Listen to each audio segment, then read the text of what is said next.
Bismillahirrahmanirrahim. Assalamualaikum warahmatullahi wabarakatuh. Salam sejahtera, salam satu Malaysia, salam UMT Cita Warisan. Saya ucapkan kepada para penonton saluran YouTube Bicara UMT walau di mana saja anda berada. Berpagi-pagian para nelayan, dibawa bersama jala dan pukat. Kasih di hulur tanda pengenalan, moga terjalin hubungan erat. Syukur kehadrat ilahi kerana dengan izinnya kita dapat kembali bersua dalam forum ke-7 dalam siri forum Bicara UMT. Nama saya ialah Tika binti Amir Sufian dan saya adalah moderator anda pada hari ini. Terlebih dahulu saya ingin mengucapkan terima kasih kepada ahli-ahli panel undangan kita yang sudi menerima jemputan forum ini untuk membincangkan dan berkongsi pendapat dan pengetahuan mereka. Para penonton, dalam forum hari ini kita akan membincangkan satu topik yang seringkali menjadi berita hangat dan bola masyarakat.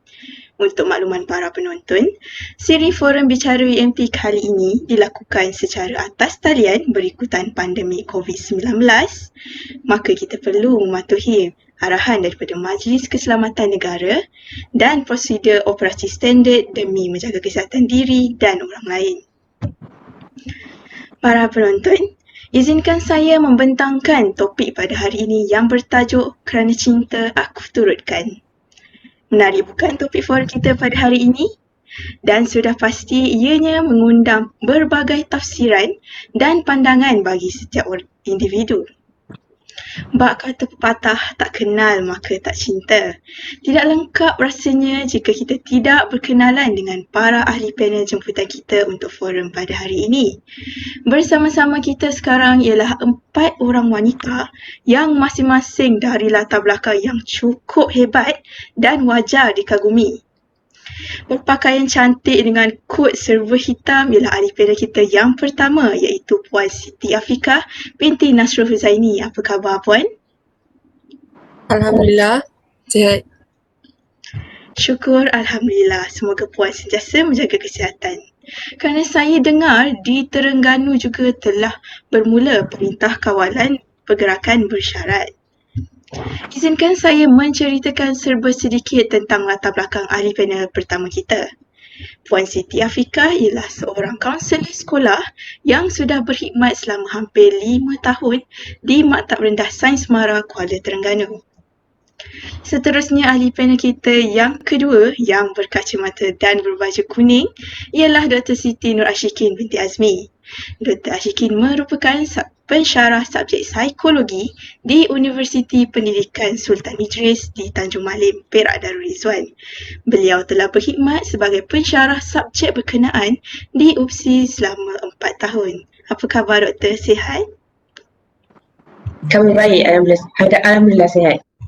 Alhamdulillah, semoga sentiasa diberikan kesihatan. Terima kasih Doktor kerana menerima jemputan kami. Baiklah, mari kita berkenalan pula dengan ahli panel kita yang nampak malu-malu tu ya. Memperkenalkan ahli panel ketiga kita iaitu Cik Nik Putri Nurul Amirah Aizah binti Nik Fanizu. Wah, panjang betul nama ahli panel kita ni. Nak panggil apa ya? Saudari Putri boleh ke? Boleh saja Cik Moderator, saya lebih selesa dengan panggilan Putri sebenarnya. Baiklah, Saudari Putri ya. Apa khabar? Alhamdulillah saya sihat dan rasa sangat bertenaga untuk memulakan forum kita pada hari ini. Alhamdulillah jika begitu. Untuk pengetahuan penonton, Saudari Putri adalah Presiden bagi Persatuan Kebajikan Mahasiswa ataupun PEKMA Universiti Malaysia Terengganu dan beliau sering terlibat dalam aktiviti kesukarelawanan. Dan akhir sekali ialah panel kita yang keempat iaitu seorang pegawai polis. Ahli panel kita ini merupakan seorang inspektor polis yang telah berkhidmat selama 3 tahun dalam bahagian Jabatan Siasatan Jenayah. Memperkenalkan Inspektor Nur Izzah binti Cik Zulkifli. Apa khabar Puan Inspektor? Baik. Assalamualaikum. Baik. Waalaikumsalam. Syukur Alhamdulillah selesai sudah sesi perkenalan kita bersama para ahli panel kita. Sungguh saya tidak menyangka saya berpeluang bersama-sama dengan orang-orang yang hebat dalam satu majlis ilmu. Sudah pasti saya tidak akan melupakan detik ini. Baiklah, seperti kebiasaan forum-forum yang dikendalikan di Bicara UMT, kita akan membuka sesi soal jawab untuk ahli panel kita pada penghujung forum. Jadi kepada para penonton yang ingin mengajukan soalan berkaitan tajuk forum pada hari ini, sila hantarkan soalan anda pada ruangan sembang langsung. Namun perlu diingatkan, kami masih dalam lingkungan masa yang agak terhad, jadi kami akan cuba untuk memilih satu soalan untuk dibincangkan dengan para ahli panel kita pada hari ini. Sebelum saya memulakan perbincangan ini, izinkan saya mengupas sedikit tentang tajuk forum ini. Maksud cinta mengikut Kamus Bahasa Melayu adalah perasaan atau berperasaan sangat sayang sama ada kepada negara, orang tua, kebebasan dan lain-lain. Cinta juga bermaksud perasaan atau berperasaan sangat berahi iaitu asyik, kasih atau sayang antara lelaki dan perempuan. Perasaan cinta datang tanpa mengenal umur, warna kulit maupun latar belakang. Namun begitu, ada batas-batas yang perlu dijaga. Berbalik kepada tajuk forum kita iaitu kerana cinta aku turutkan, apa yang kita sanggup lakukan demi cinta? Seperti yang saya nyatakan, cinta ini tidak mengenal umur. Jadi mari kita lihat cinta dari sisi remaja atau spesifiknya pelajar. Bak kata orang, darah muda ini mendorong kita melakukan perkara-perkara yang kadang-kala di luar kewarasan akal fikiran. Untuk pusingan pertama, kita akan melihat kesan cinta dari sudut yang negatif iaitu bagaimana cinta memberi natijah yang buruk dalam kehidupan dan perilaku seseorang. Baiklah, soalan saya kepada panel pertama kita iaitu Puan Siti Afiqah. Kita sedia maklum bahawa cinta menjadi pendorong kita melakukan apa sahaja. Cinta juga hadir tanpa mengenal umur. Pada pendapat Puan, apakah kesan cinta bagi seorang pelajar? Dipersilakan. Bismillahirrahmanirrahim. Terlebih dahulu, terima kasih saudari moderator di atas soalan yang diberikan sebentar tadi. Sebelum saya mengulas dengan lebih lanjut, saya ingin mengucapkan jutaan terima kasih kepada pihak penganjur di atas kesudian menjemput saya bersama-sama dalam majlis forum ini. Semoga segala persoalan yang bermain di benak fikiran tuan-tuan dan perempuan akan terjawab. Kerana cinta aku turutkan merupakan satu topik yang menarik untuk dirungkai. Dan topik ini tidak asing lagi buat kita semua. Berbalik kepada persoalan yang diajukan saudari moderator, iaitu apakah kesan cinta bagi seorang pelajar? Umum sedia maklum bahawa pada masa kini cinta remaja bukan lagi suatu perkara yang asing buat kita semua. Malahan, isu ini bertambah serius dari semasa ke semasa. Masalah cinta menarik pelajar dalam melakukan pelbagai masalah disiplin, antaranya lari rumah, perkelakuan kurang sopan dan juga salah laku yang berunsur kelucahan. Masalah sosial dan sosial yang meruncing memberikan kebimbangan kepada kami warga pendidik. Seterusnya, isu yang semakin meningkat pada masa kini adalah hilang atau lari dari rumah. Isu ini banyak melibatkan pelajar sekolah dan juga remaja. Statistik menunjukkan peningkatan dari tahun ke tahun pelajar yang lari dari rumah.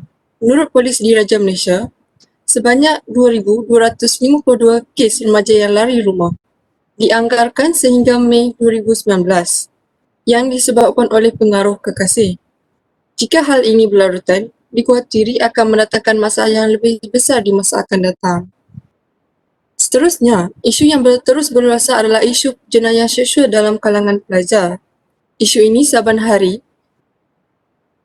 makin menular dalam kehidupan masyarakat kita. Apa yang menjadikan adalah penglibatan mereka mula dikesan seawal usia yang sangat muda. Seorang rakan saya yang merupakan guru disiplin di sekolah di kawasan bandar mendedahkan bahawa beliau pernah menemui kondom di dalam beg sebuah pelajar perempuan sekolahnya.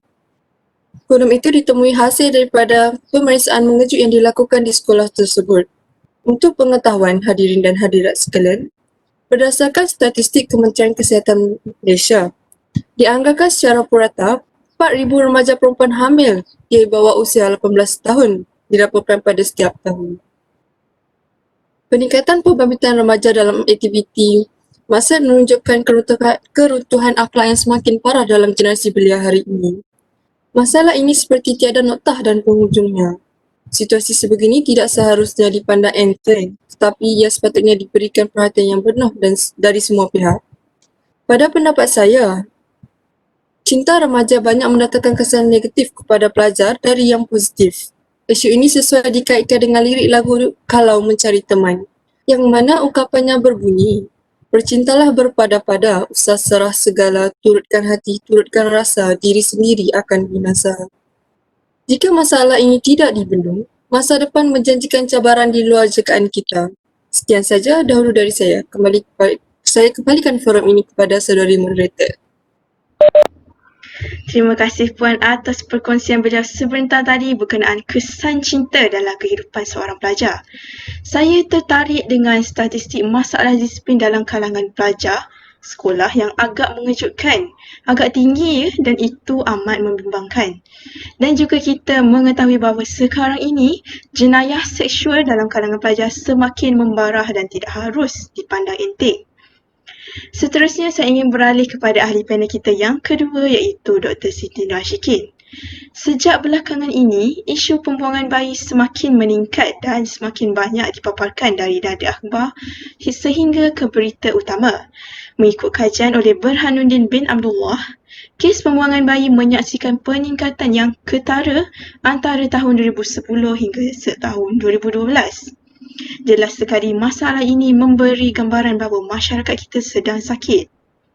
Bolehkah Dr. Siti, bolehkah Dr. Siti kemukakan pandangan doktor mengenai bagaimana cinta memberi kesan dalam kes anak luar nikah dan apakah faktor yang menyumbang ke arah itu? Dipersilakan. Terima kasih saudari moderator kita yang cantik lagi menawan kerana sudi mengundang saya untuk menghadiri forum pada hari ini. Berbalik kepada persoalan tadi, kerana cinta aku turutkan adalah satu perkara mengenai terlibatnya seseorang remaja ke kancah maksiat sehingga melahirkan satu nyawa yang tidak bersalah atau lebih dikenali sebagai anak luar nikah. Sidang hadirin yang saya kasih sekalian, apakah sebenarnya punca terjadinya kes-kes anak luar nikah yang semakin beruncing terutama di negara Malaysia? Pada zaman arus kemudian ini, kita sememangnya didedahkan dengan peningkatan penggunaan teknologi yang semakin canggih.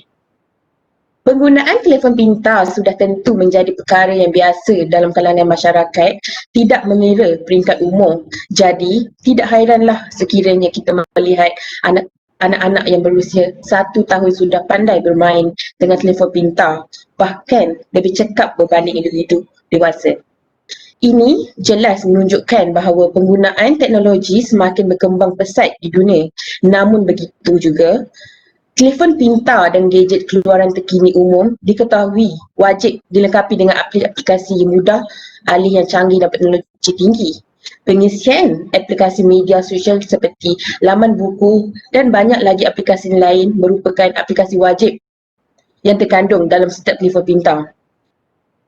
Perkara ini akan menyumbang kepada topik hari ini kerana adanya media sosial yang senang diakses oleh pelbagai lapisan umum masyarakat, ia membolehkan mereka mendapat pelbagai maklumat tanpa batasan yang sewajarnya. Bukan itu sahaja, mereka juga telah terdedah kepada umum dan secara tidak langsung dapat memberikan sedikit ancaman kepada mereka. Ia juga membolehkan mereka mendapat pelbagai maklumat tanpa batasan yang sewajarnya. Selain itu, hal ini juga membolehkan individu yang tidak berkemanusiaan untuk mengambil kesempatan terhadap remaja-remaja yang tidak kenal lagi erti kehidupan. Hadirin sekalian, kita sering mendengar kes remaja dirogol oleh teman lelaki yang baru seminggu dikenali di media sosial dan membenihkan hasil yang haram. Perkara-perkara sebegini sering dipandang hina oleh masyarakat sekeliling dan akibatnya mangsa mengambil keputusan yang drastik untuk membuang anak yang dikandung untuk tidak kelihatan hina di depan mata masyarakat. Bukan itu sahaja, tekanan dari ahli keluarga juga menjadi salah satu punca remaja-remaja ini membuang anak di dalam kandungan mereka. Statistik menunjukkan 63% adalah punca tekanan dari ahli keluarga. Oleh itu, keluarga perlulah memainkan peranan yang amat besar dalam memberikan sokongan terhadap mangsa dan bukannya menyuruh remaja-remaja yang mengandung anak luar nikah ini membuang anak tersebut. Tekanan yang lampau membuatkan remaja perempuan yang mengandung anak luar nikah mengambil keputusan di luar kewarasan yang kadang-kala berakhir dengan kematian, pengguguran tidak selamat atau pembuangan bayi. Permaisuri Johor, Raja Zahid Sofia Sultan Idris Shah juga bertitah di dalam program Generasi Sayang Peringkat Kebangsaan 2019 anjuran Kementerian Kesihatan iaitu kehamilan luar nikah mengakibatkan penolakan sosial daripada keluarga dan masyarakat sehingga mengakibatkan remaja perempuan yang tidak dapat sokongan serta bantuan sewajar pasrah kepada takdir. Stigma dan aib mendorong para remaja mengandung luar nikah terpaksa pergi ke mana sahaja untuk mendapatkan bantuan atau perlindungan yang bersifat sementara. Oleh itu, ilmu keibubapaan sangatlah penting. Penekanan kepada pendidikan kesihatan seksual dan reproduktif sepanjang hayat dari kecil sehingga dewasa adalah sangat penting. Lapisan masyarakat juga perlu memberikan kerjasama yang tidak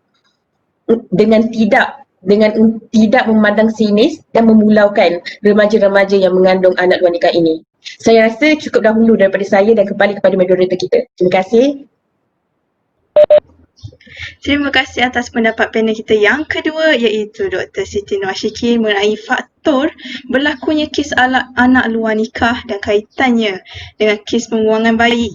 Kedua-dua ini berkait besar dengan cinta semestinya. Dan menurut doktor sebentar tadi, penggunaan gadget iaitu telefon pintar adalah antara faktor penyumbangan kes pembuangan bayi. Selain itu, tekanan dari keluarga juga antara penyebab manusia melakukan perbuatan kejam ini. Baiklah, sekarang kita beralih pula kepada ahli panel kita yang ketiga iaitu Saudari Puteri.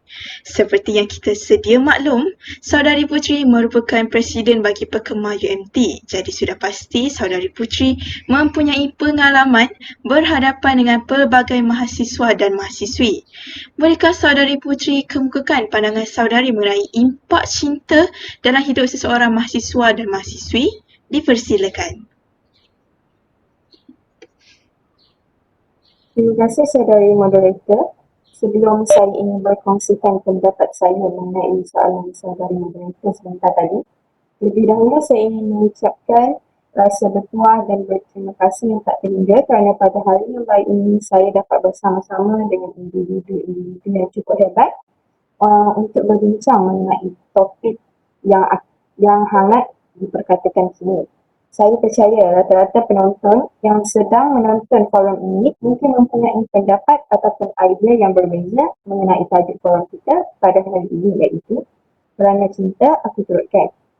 Jika disebut sahaja mengenai cinta, maka akan sinonim diperkatakan dalam kalangan golongan muda seperti golongan remaja dan juga para pelajar universiti. Hubungan percintaan kini dalam kalangan pelajar dilihat sebagai satu perkara yang normal bagi mahasiswa dan mahasiswi di universiti. Pasangan yang menjalinkan hubungan percintaan ini biasanya dapat dilihat apabila mereka sering bersama-sama dalam melakukan aktiviti harian, misalnya menghadiri kuliah, pergi makan dan juga membuat tugasan kelas bersama-sama dan sebagainya.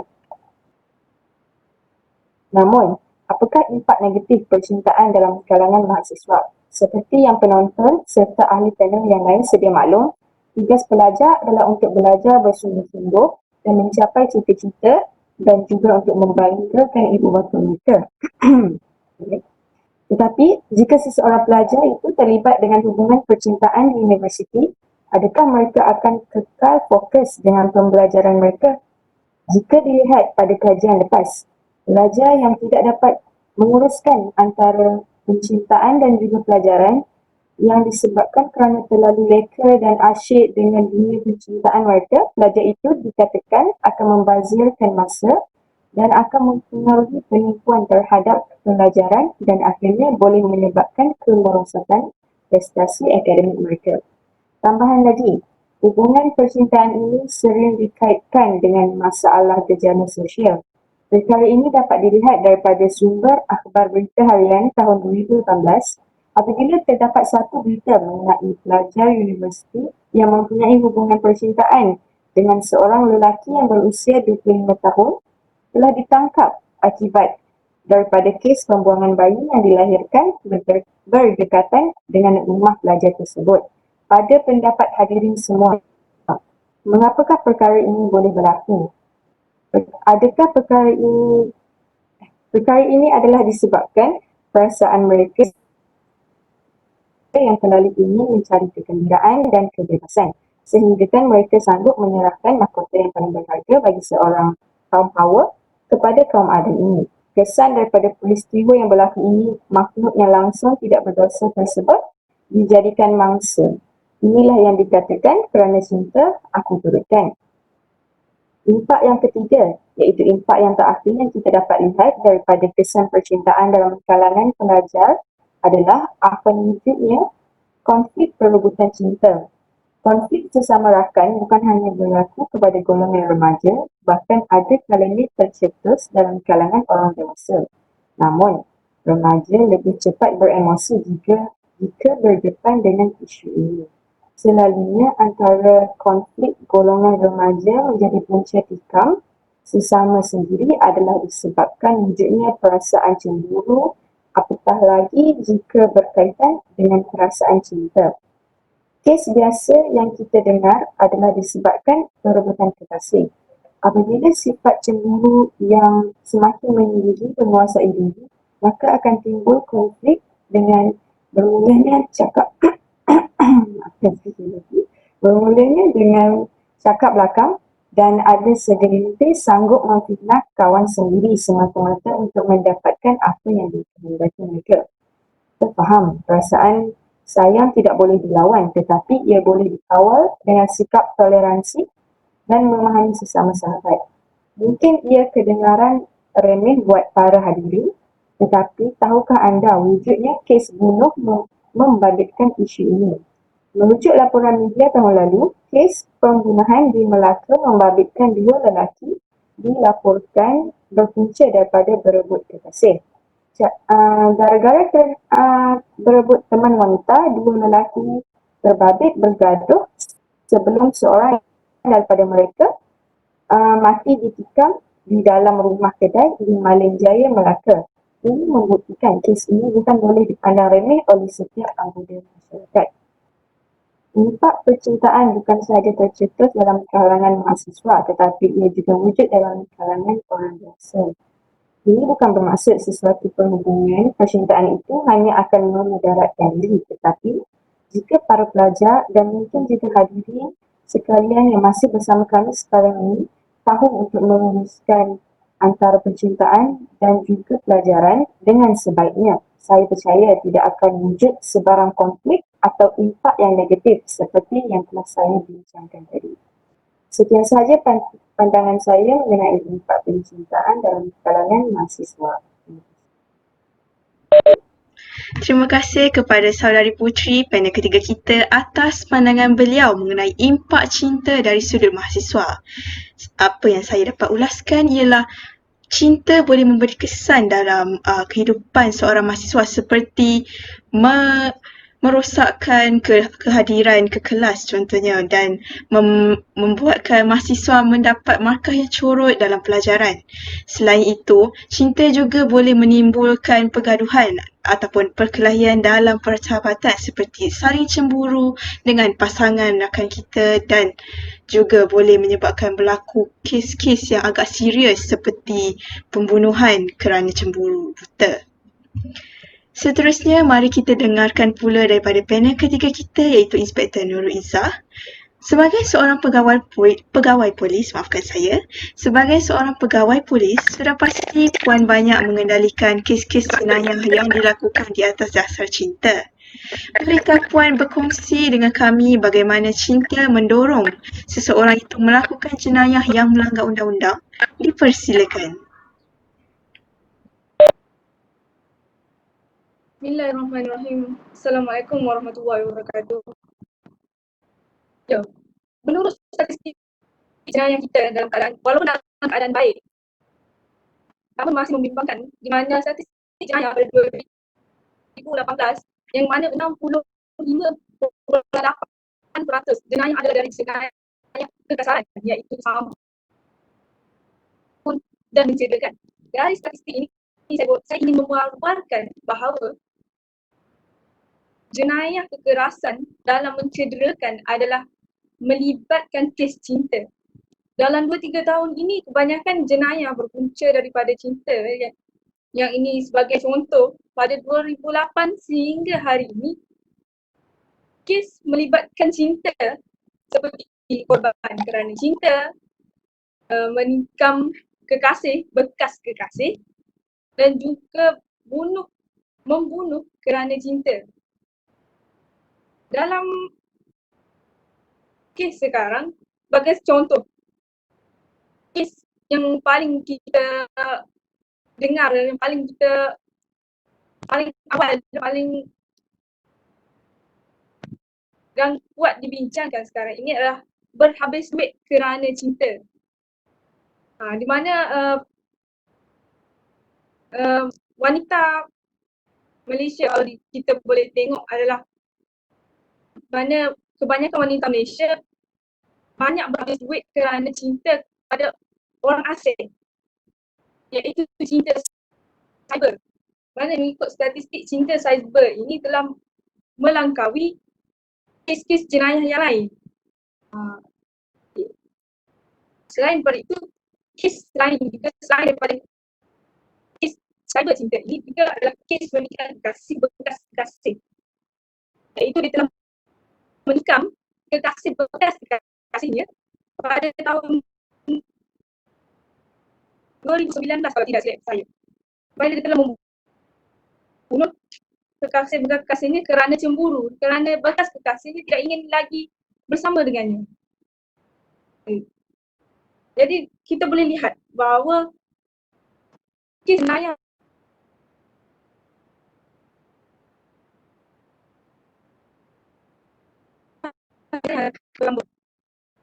saya ingatkan di sini bahawa satu lagi kes yang amat membimbangkan, iaitu kes bunuh diri dalam kalangan pelajar, di mana mereka telah melakukan bunuh diri kerana cinta yang dihalang ataupun cinta yang ditolak. Ini yang membimbangkan dari jabatan kami dalam menyelesaikan masalah ini, kerana kita tak boleh nak kawal situasi semasa kanak-kanak dan juga yang lain. Itu meningkat dari tahun ke tahun ini amat membimbangkan dan amat memusingkan, kerana kisah cinta ini, kes cinta ini melibatkan beberapa yang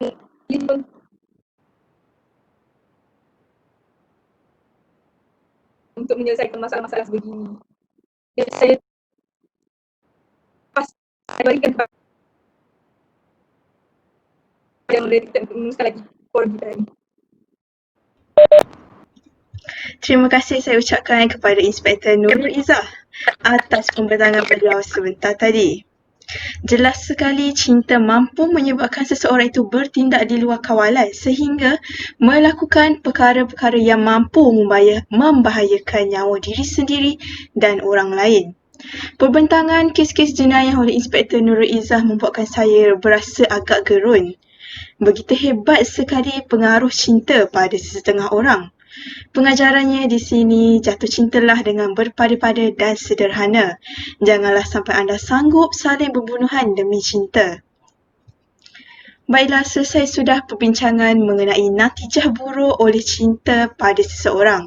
Sekali lagi saya ucapkan terima kasih kepada keempat-empat ahli panel kita atas jawapan-jawapan yang padat dengan informasi dan bersandarkan fakta yang kukuh.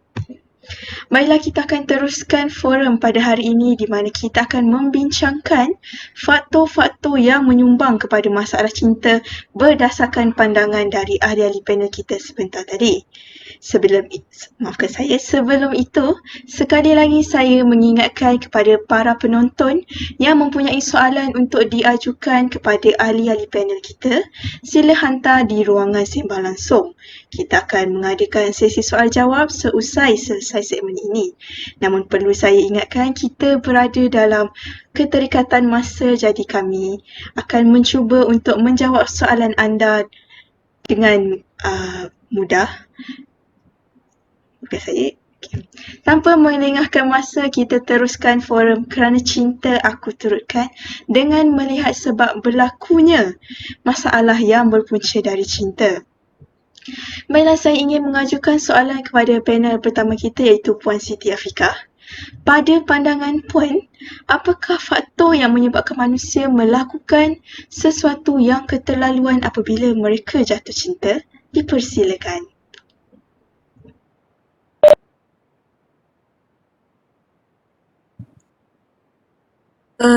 Terima kasih saudari moderator di atas soalan yang diberikan. Persoalan yang sangat menarik untuk dibincangkan, iaitu apakah faktor-faktor yang mendorong manusia melakukan sesuatu perkara yang keterlaluan apabila mereka mula jatuh cinta. Sebelum saya kupaskan satu persatu yang mendorong masalah ini, marilah sama-sama kita renungkan dan berfikir sejenak. Apakah yang menyebabkan isu-isu ini berluasa? Apa yang mendorong mereka berkelakuan sedemikian? Pernahkah anda terfikir atau anda hanya membiarkan perkara sebegini terus berlaku? Jadi, saya akan meneruskan hujah saya dengan beberapa faktor yang mendorong kepada masalah ini. Faktor pertama adalah pengaruh rakan sebaya. Jika kita dapat lihat, rakan sebaya banyak mempengaruhi kehidupan anak-anak kita. Sekiranya anak-anak kita salah memilih rakan, hal ini yang akan menyebabkan mereka terlibat dengan perkara yang tidak berfaedah, seperti konting sekolah, melakukan jenayah seksual dan sebagainya. Seterusnya, kurang kasih sayang dan perhatian daripada ibu bapa menjadi satu faktor seseorang remaja melakukan perkara yang berketerlaluan. Kepercayaan yang diberikan ibu bapa juga tidak digunakan sebaiknya. Malah, mereka sanggup berbohong kerana mengikut kata-kata kekasih. Kesibukan ibu bapa bekerja menjadi alasan anak-anak ini melakukan hal-hal yang tidak berfaedah. Dalam kajian Profesor Madya Dr. Mahzan Arsyad menunjukkan kesibukan ibu bapa telah menyebabkan mereka leka dengan tanggungjawab yang dipikul untuk mengawasi anak-anak mereka. Akhir sekali, faktor yang mendorong seseorang itu melakukan sesuatu perkara yang keterlaluan adalah apabila mereka datang dari keluarga yang berpecah belah. Mempunyai keluarga yang kucak-kacir bukan sesuatu hal yang mudah untuk anak-anak remaja yang baru meningkat usianya. Rumah sepatutnya menjadi syurga buat anak-anak dan bukan sebaliknya. Contoh tauladan yang diberikan ibu bapa merupakan antara faktor yang mendorong remaja berkelakuan sedemikian rupa. Hal ini menyebabkan anak-anak hilang rasa hormat ataupun berani melawan ibu bapa. Perkara ini disebabkan tingkah laku yang ditunjukkan ibu bapa. Pepatah Melayu mengatakan, seperti keta mengajar anaknya berjalan. Betul. Jika kita dapat bandingkan, disiplin remaja dahulu dengan remaja sekarang jauh berbeza, bagaikan langit dan bumi. Hal ini mungkin disebabkan didikan ibu bapa pada zaman dahulu jauh berbeza dengan zaman ini. Setakat itu saja pandangan saya. Jika ahli panel lain ingin menambah, saya sangat berbesar hati ingin mendengar pendapat dari sudut pandangan kalian. Sekian, terima kasih. Izinkan saya mencelah saudari moderator. Dipersilakan Dr. Siti Nur Ashikin. Pada pandangan saya, salah satu faktor yang lain yang menyebabkan manusia melakukan sesuatu yang keterlaluan apabila mereka jatuh cinta ialah pihak sekolah. Hal ini kerana rata-rata remaja yang terlibat dalam gejala sosial adalah disebabkan faktor dari sekolah. Pihak sekolah haruslah membuat langkah-langkah pencegahan yang bersesuaian seperti kaunseling di peringkat sekolah. Kaunseling di peringkat sekolah adalah penting dalam membantu remaja mengatasi masalah mereka. Program ini akan lebih bermakna sekiranya kaunselor-kaunselor yang berkelayakan dan berpengalaman dilantik dalam memantapkan pelaksanaan dan kebersamaan kaunseling tersebut.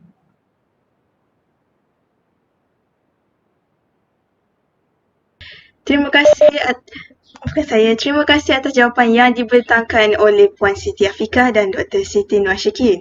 Dapat saya simpulkan di sini bahawa antara faktor yang mendorong kepada perlakuan yang melampaui batas kerana cinta adalah kerana yang pertamanya adalah ibu bapa. Ibu bapa memainkan peranan penting dalam kehidupan seorang pelajar. Maafkan saya, seseorang dari kecil. Ibu bapa ini merupakan pendidik utama dalam hidup seorang anak. Jadi apabila mereka tidak memberikan perhatian yang cukup, ini menyebabkan anak mereka mula mencari cinta dari tempat yang lain. Selain itu, menurut Dr. Siti Nur Ashikin, antara faktor yang menyumbang pada cinta ialah pihak sekolah. Dan menurut doktor, remaja yang terlibat dalam masalah sosial yang berpunca dari cinta adalah kerana dari pihak sekolah.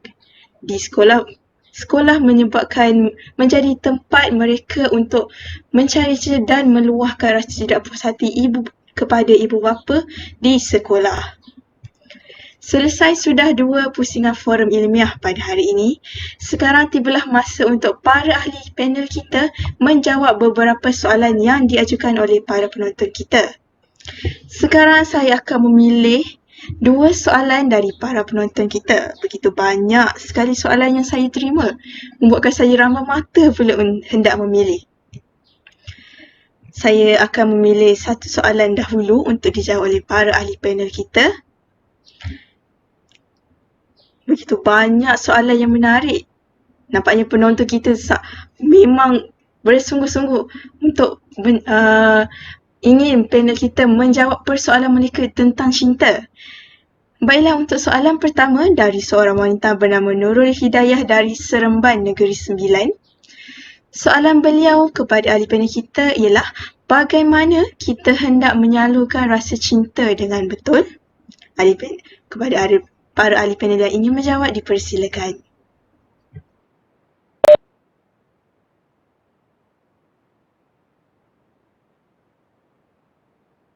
Soalan yang menarik daripada saudari Nurul Hidayah sebentar tadi.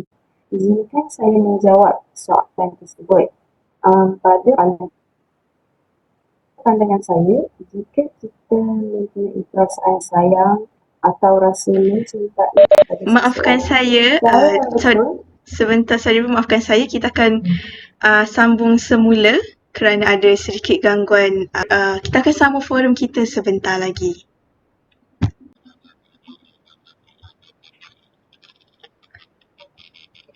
Kembali semula kita pada segmen forum ke-7 dalam siri forum Bicara UMT. Saya minta maaf atas gangguan internet sebentar tadi. Jadi kita akan sambung dengan soalan yang kita terima dari para penonton di ruangan sembang langsung sebentar tadi. Soalan pertama kita adalah daripada seorang wanita bernama Nurul Hidayah dari Seremban Negeri Sembilan. Soalan beliau untuk para ahli panel kita adalah, bagaimana kita hendak menyalurkan rasa cinta dengan betul? Kepada ahli panel yang ingin menjawab, dipersilakan.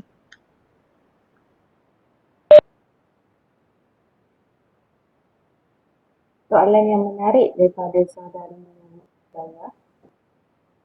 Izinkan saya berkongsikan saya punya pendapat terhadap soalan tersebut. Pada pandangan saya, kita sayang atau mencintai seseorang, cara yang betul untuk menyampaikan perasaan tersebut adalah dengan doa. Berdoa akan kesejahteraan dunia ataupun berdoa untuk dipermudahkan segala urusan. Dan mungkin juga kita boleh berdoa untuk memudahkan urusan pencarian jodoh kita. Setiap manusia mesti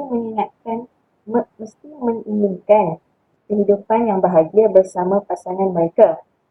Saya ingin menyokong pada pernyataan yang tersebut dan memberikan pendapat saya bahawa jika seseorang itu betul kasih dan sayang terhadap pasangan mereka, mereka pasti akan memasang niat untuk mendirikan rumah tangga yang bahagia bersama. Kerana terdapat satu istilah yang menyatakan bahawa lebih baik jika kita bercinta selepas kahwin. Ini sahaja pandangan saya terhadap soalan yang diajukan tadi.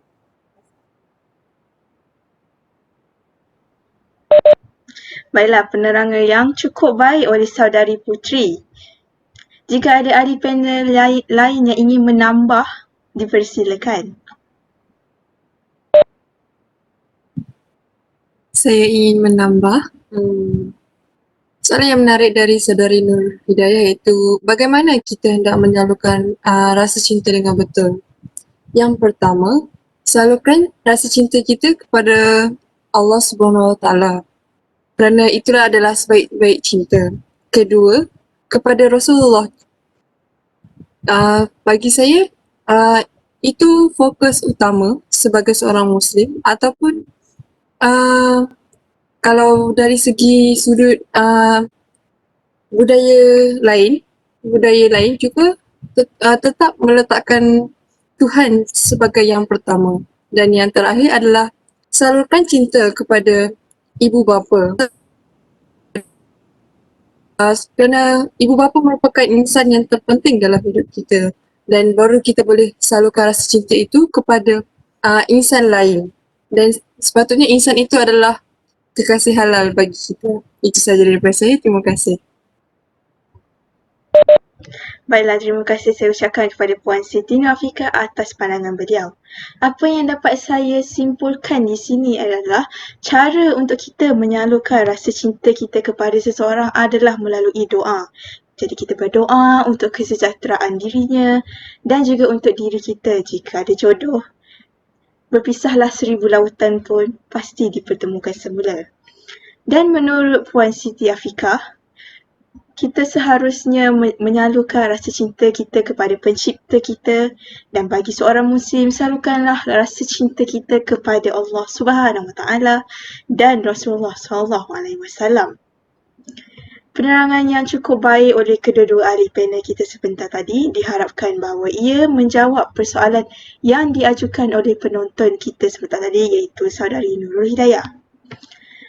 Kita masih ada masa yang berbaki, jadi saya akan memilih pula soalan kedua untuk dijawab oleh para ahli panel kita. Wah, masih banyak ya soalan yang masuk di ruangan sembang langsung kita sekarang ini. Sekali lagi saya rampang mata untuk memilih soalan yang sesuai dan untuk dijawab oleh para ahli panel kita yang bertepatan dengan tajuk forum kita pada hari ini. Baiklah, kita ada soalan daripada seorang remaja lelaki yang bernama Muhammad Haris dari Kuching, Sarawak. Okey, saudara Haris mempunyai persoalan tentang apakah sudut positif cinta. Maksudnya apakah cinta dari sudut yang positif. Kepada ahli panel dipersilakan.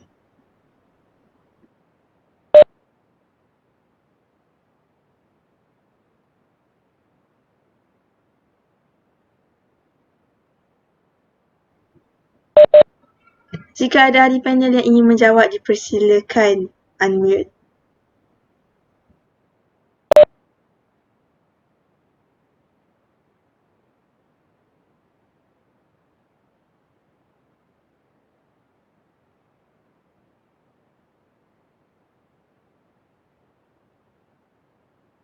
Saya ingin berkongsikan satu pendapat tentang sudut positif percintaan. Bagi saya, jika kita tahu menguruskan percintaan dan juga pelajaran dengan betul, saya yakin percintaan tidak akan memudaratkan diri.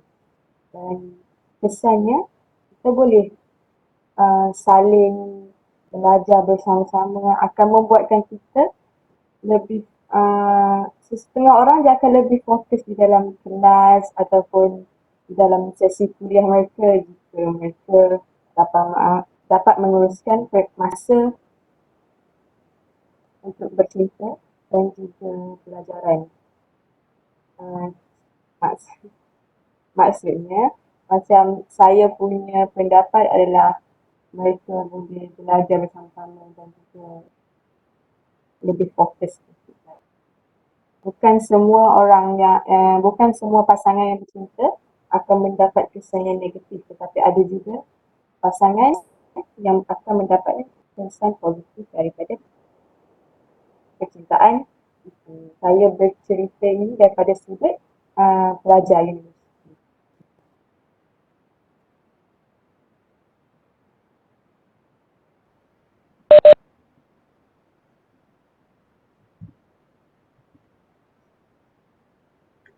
Terima kasih Saudari Puteri atas penjelasan yang cukup menarik sebentar tadi. Diharapkan bahawa ia dapat menjawab soalan yang diajukan penonton kita tadi. Jadi menurut Saudari Puteri, antara kesan positif cinta adalah apabila kita dalam hubungan yang sihat, hubungan cinta yang sihat, kita dapat belajar bersama-sama, kita dapat membaiki mutu pelajaran kita dan juga dapat membuatkan kita mengalami pelonjakan akademik. Jika ada ahli panel yang ingin menambah, dipersilakan. Jika tidak ada, saya akan beralih kepada soalan yang ketiga.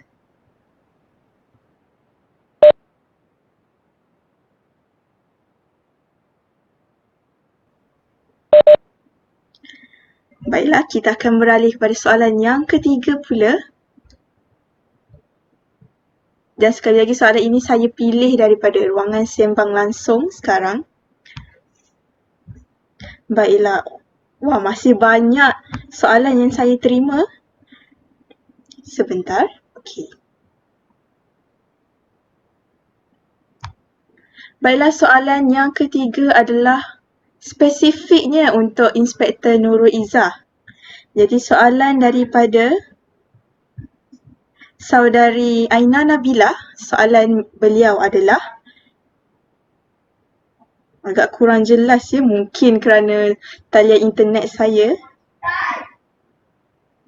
Baiklah, Saudari Aina Nabilah ingin mengetahui bagaimana bahagian polis menyelesaikan masalah pembuangan bayi.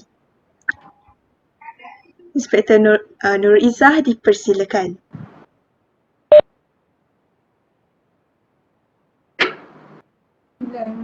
Terima kasih saudari moderator atas soalan yang diberikan tadi tu.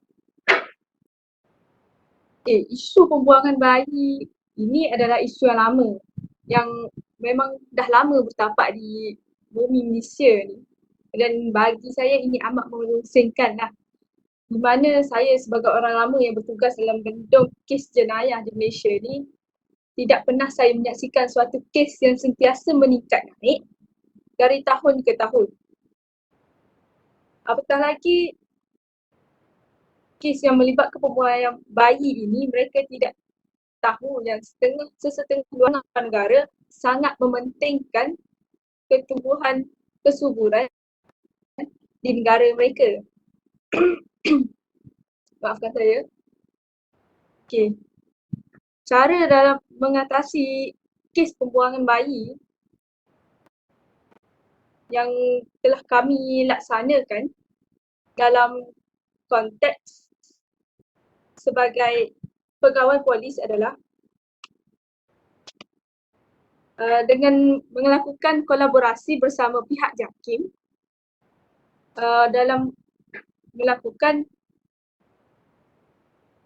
serbuan ke atas premis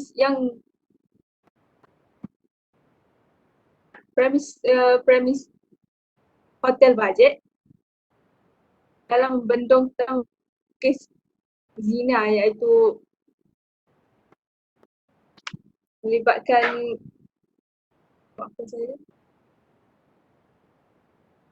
melakukan rondaan malam untuk membatras kes pembuangan bayi, yang di mana kita perlu menangkap pasangan-pasangan yang tidak sah ikatannya lagi dengan membantras gejala zina ini dapat membendung kes pembuangan bayi, dan melalui cara itu mereka akan peka dan berfikir dalam melakukan perkara yang betul ataupun salah. Selain itu, langkah kedua adalah memastikan dan memeriksa hospital setiap bulan di mana kes hamil luar nikah akan dipantau dan memberitahu mereka akta dalam membuang bayi. Ini adalah salah satu langkah untuk mengurangkan peratus pembuangan bayi di mana kita tidak dapat mencegah mereka daripada melakukan zina. Namun kita dapat membenteras mereka daripada melakukan dosa dan mengelak bayi itu dibuang. Selain itu, kami meminta pertolongan daripada rakyat di mana rakyat perlu membantu kami dalam memberi maklumat dalam kes zina ataupun kes hamil, luar nikah ataupun kes pembuangan bayi, dengan mana dengan ini dapat membantu mereka agar kita dapat bertindak dengan pantas untuk mempanteras gejala tersebut. Ini boleh kita katakan lebih baik mengajar tepikai orang daripada membisu dan membiarkan kes pembuangan bayi ini berleluasa di Malaysia. Terima kasih kepada yang bertanya soalan. Saya berikan kepada moderator kita untuk meneruskan forum kita hari ini. Terima kasih. Saya ingin menambah sedikit. Dipersilakan, Doktor. Terdapat beberapa inisiatif yang dilakukan oleh kerajaan. Salah satunya ialah Baby Hatch, iaitu kerajaan menyediakan sebuah tempat untuk meletakkan bayi-bayi yang tidak diingini oleh ibu bapa mereka. Baby Hatch itu adalah satu tempat yang mempunyai persekitaran yang sesuai, yang dilengkapi dengan katil dan penghawa dingin supaya baby itu tidak dibuang berada di tempat seperti longkang, tong sampah ataupun di depan masjid. Itu sahaja. Terima kasih saya ucapkan kepada Inspektor Nurul Izzah dan Dr. Siti Nur Ashikin atas penerangan yang cukup baik untuk menjawab soalan daripada saudara Muhammad Haris sebentar tadi. Jadi mengikut Inspektor Nurul Izzah dan Dr. Siti Nur Ashikin, antara cara kita dapat membendung pembuangan bayi adalah yang pertama dari sudut sebagai pegawai polis, mereka melakukan penyeruan kepada hotel-hotel bajet untuk membanteras pelakuan zina. Dan menurut Dr. Siti Nur Ashikin pula, sekarang ini kerajaan telah meletakkan suatu inisiatif untuk menyelesaikan permasalahan pembuangan bayi dengan menempatkan Baby Hatch di serata Malaysia. Jadi Baby Hatch ini kegunaannya adalah untuk biasanya diletakkan di hospital berdekatan, di mana kepada ibu bapa yang tidak mengingini bayi mereka dan ingin memberikan bayi mereka kepada orang yang lebih berkemampuan, mereka boleh berkunjung kepada Baby Hatch yang berdekatan dengan mereka. Kebiasaannya di satu negara kita ada satu Baby Hatch dan meletakkan bayi mereka di situ. Bayi mereka akan dijaga oleh Pusat Pembangunan Wanita dan Kanak-kanak dan bayi ini akan diberikan kepada orang yang sepatutnya dan dijaga kebajikannya. Baiklah, terima kasih saya ucapkan kepada keempat-empat ahli panel kita kerana sudi hadir dan sudi menyuarakan pendapat masing-masing pada hari ini. Semoga apa yang kita dapat hari ini tidak sekadar masuk telinga kanan, keluar telinga kiri.